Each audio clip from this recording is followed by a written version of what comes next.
Welcome to NGCon online academy. इस lecture में हम गैसेस के मज़ीद laws, Charles law, Avogadro's law और जनरल गैस इक्वेशन को डिटेल में डिस्कस करेंगे। So let's begin. Charles law was given by Jacques Charles in 1787। Charles law की स्टेटमेंट कहती है कि the volume of a fixed mass of a gas is directly proportional to its temperature keeping the pressure constant. So Charles law में हम volume और temperature के relation को देखेंगे, प्रेशर को कांस्टेंट रखेंगे। तो अगर हम प्रेशर को कांस्टेंट रखें, एक सेम वैल्यू पे रखें, इसको चेंज ना होने दें, तो हमारे पास जो गैस का वॉल्यूम है that is directly proportional to its absolute temperature. It means कि अगर हम वॉल्यूम को इंक्रीज़ करेंगे तो टेम्परेचर भी इंक्रीज़ होगा, और अगर हम टेम्परेचर को डिक्रीज़ करेंगे तो गैस का वॉल्यूम भी डिक्रीज़ होगा। So they are directly proportional quantities. अगर हम इसको मैथमेटिकली फॉरवर्ड लेके जाएं तो volume is equal to constant multiply by temperature. So volume divided by temperature is equal to constant. So now suppose हमारे पास वॉल्यूम की एक इनिशियल वैल्यू है V1 और टेम्परेचर की इनिशियल वैल्यू है T1, that is equal to constant at a given pressure. अगर हम इस न्यू वैल्यू को चेंज करें टू V2 तो temperature will change to T2 और हमारे पास constant will remain constant. So since constant is same on both sides, so volume 1 divided by temperature 1 is equal to volume 2 divided by temperature 2। तो अगर हम initial temperature के साथ initial volume की reading लेते हैं, तो अगर हम टेम्परेचर को चेंज करेंगे टू अ सर्टेन वैल्यू तो वॉल्यूम अपने आप को खुद इस तरह एडजस्ट करेगा कि हमारे पास वॉल्यूम और टेम्परेचर की रेशो एक सेम प्रेशर के ऊपर सेम रहेगी। So this is the key equation that we use to calculate the changes in volume when we have changes in temperature. Now, apart from this qualitative statement, we have a quantitative statement of Charles law. Charles law की quantitative statement क्या कहती है? That whenever temperature is increased by 1 degree centigrade or 1 Kelvin, volume increases by 1 2/73 of original volume. So for example हमारे पास initial temperature है 25 degree centigrade. अगर हम इसको 1 degree increase करते हैं यानी 26 डिग्री सेंटीग्रेड इंक्रीज़ करते हैं तो हमारे पास फ़र्क क्या पड़ेगा वॉल्यूम पे। सो वॉल्यूम पे क्या फ़र्क पड़ेगा, सपोज़ कि इनिशियल वॉल्यूम है 546 सेंटीमीटर क्यूब। नाउ टेम्परेचर को 1 डिग्री सेंटीग्रेड रेज़ करने से हमारे पास जो वॉल्यूम है वो इंक्रीज़ करता है by 1/273 of original volume. So original volume था 546, तो अब वॉल्यूम के अंदर इंक्रीज़ कितनी आई है 1/273 part of the original volume. तो अब हमारे पास वॉल्यूम हो जाएगा 546 से इंक्रीज़ होके 548 सेंटीमीटर क्यूब। तो जब कभी हम टेम्परेचर को इंक्रीज़ करेंगे बाय 1 डिग्री और 1 केल्विन तो वॉल्यूम क्या करेगा, ओरिजिनल वॉल्यूम का 1/273 पार्ट क्या करेगा, इंक्रीज़ कर जाएगा। सो this is quantitative statement of Charles law जो हमें ये बताती है कि कितना टेम्परेचर इंक्रीज़ करने से वॉल्यूम कितना इंक्रीज़ करेगा। So to show this in equation, the final or the total volume is equal to initial volume V0 plus V0 multiply by the increase in temperature divided by 273. So हम इस equation से calculate कर सकते हैं total volume after increase in temperature. So suppose we have initial volume 273. Now the increase in temperature is from 25 degree centigrade to 28 degree centigrade. Now what will be the change in volume? So total volume is equal to initial volume 273 plus initial volume 273 multiplied by increase in temperature. So 25 to 28 is 3 degree increase in temperature divided by 273.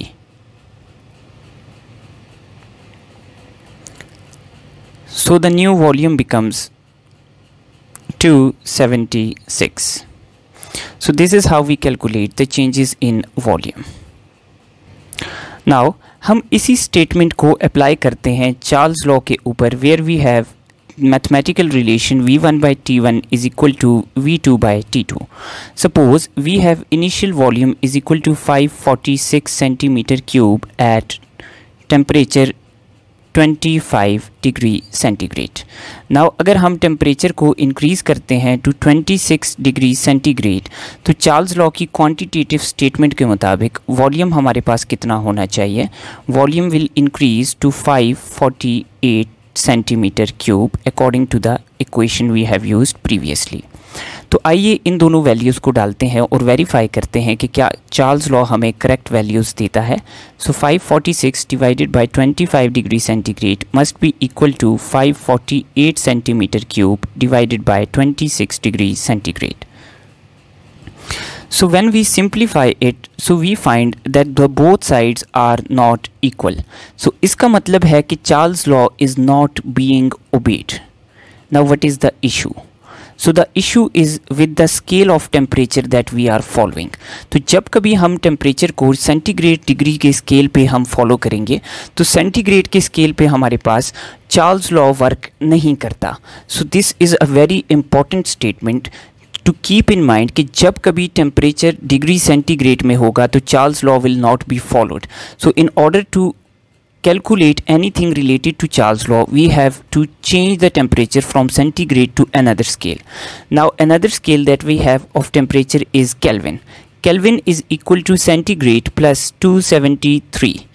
Now Kelvin और centigrade की degrees में कोई difference नहीं है, just इनके starting point में difference है।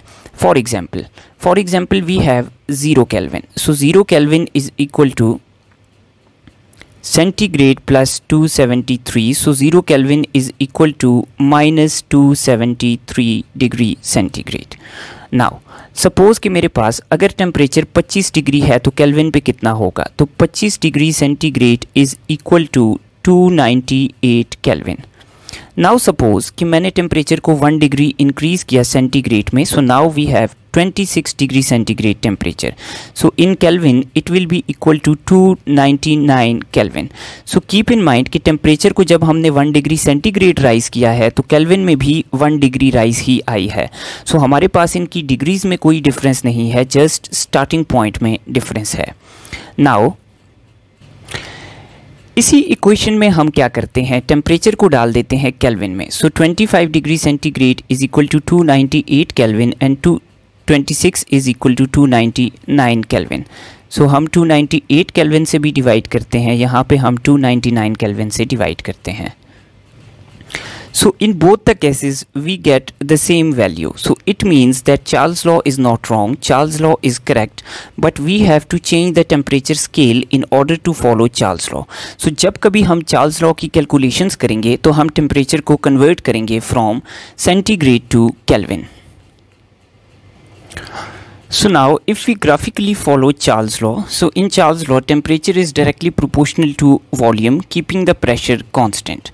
So एक constant pressure की value पे since temperature and volume are directly proportional, so they will give a straight line. So जैसे temperature increase होगा, increase in temperature increases the volume of a gas. Now अगर suppose कि मैंने ये लिया है value pressure at 1 atmosphere के ऊपर, अब अगर मैं प्रेशर को इंक्रीज़ कर देता हूँ, से फॉर एग्जांपल 1 एटमॉस्फेयर से मैंने प्रेशर को डबल करके 2 एटमॉस्फेयर कर दिया, तो अब हमारे पास क्या डिफरेंस आएगा इस ग्राफ में? सो हमारे पास प्रेशर इंक्रीज़ करने से वॉल्यूम डिक्रीज़ हो जाएगा और हमारे पास ग्राफ जो है उसका स्लोप डाउन आ जाएगा। सो एट अ कांस्टेंट प्रेशर हमारे पास ग्राफ स्ट्रेट लाइन है और ऊपर है, लेकिन अगर हम प्रेशर को इंक्रीज़ करके वही ग्राफ प्लॉट करें तो हमारे पास ग्राफ का स्लोप नीचे आ जाएगा। नाउ हमारी प्रीवियस कैलकुलेशन में सपोज़ कि 298 केल्विन पे हमारे पास जो वॉल्यूम था दैट वाज 546। सो हम इधर एक पॉइंट प्लॉट करते हैं which corresponds to volume 546 and temperature 298 kelvin. So this is our first point. अब हमने जब टेम्परेचर को 1 डिग्री इंक्रीज़ किया 299 किया तो volume changed from 546 to 548। So our new point is here. So अगर हम इस न्यू पॉइंट को ड्रॉ करके ग्राफ को एक्स्ट्रापोलेट करें लाइक दिस, सो जब हमारे पास ये ग्राफ एक्स्ट्रापोलेट होगा तो व्हाट विल हैपन? तो जब ये ग्राफ एक्स्ट्रापोलेट होगा तो ये एक पॉइंट पे जाके वॉल्यूम की लाइन को 0 पे कैंसिल करेगा, यानी यहाँ पे इस पॉइंट पे हमारे पास वॉल्यूम क्या होगा? 0 होगा। अगर हम इस टेम्परेचर को स्टडी करें, so this temperature is equal to 0 Kelvin और 273 डिग्री सेंटीग्रेड। सो 0 केल्विन या -273 डिग्री सेंटीग्रेड पे ग्राफ के मुताबिक थ्योरेटिकली वॉल्यूम बिकम्स ज़ीरो। सो इस टेम्परेचर को हम कहते हैं एब्सोल्यूट ज़ीरो। एब्सोल्यूट ज़ीरो वो टेम्परेचर है जिस पे किसी भी गैस का वॉल्यूम हमारे पास थ्योरेटिकली ज़ीरो हो जाएगा।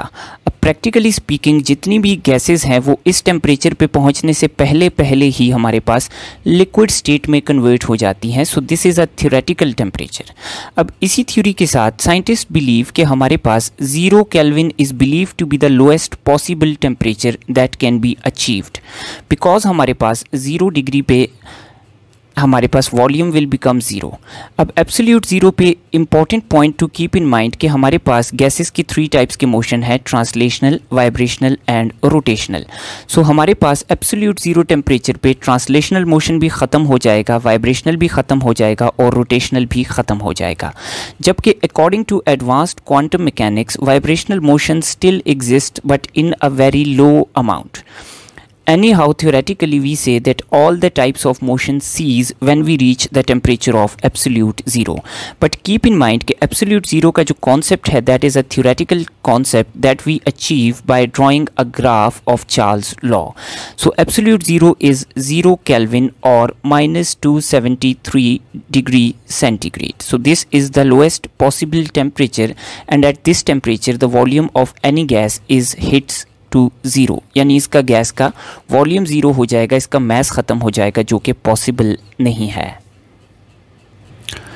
सो अगर हम स्केल्स ऑफ टेम्परेचर को देखें तो हम सबसे कॉमनली फॉलो करते हैं degree centigrade, degree Fahrenheit and kelvin. So what is the relation between these scales?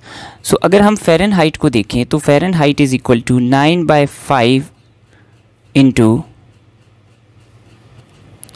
Temperature in centigrade plus 32।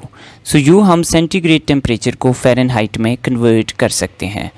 For example I have 20 degree centigrade. So ये फ़ारेनहाइट में कितना होगा? So 9/5 into 20 plus 32। So simplifying it we get 36 plus 32 which equals 68 Fahrenheit.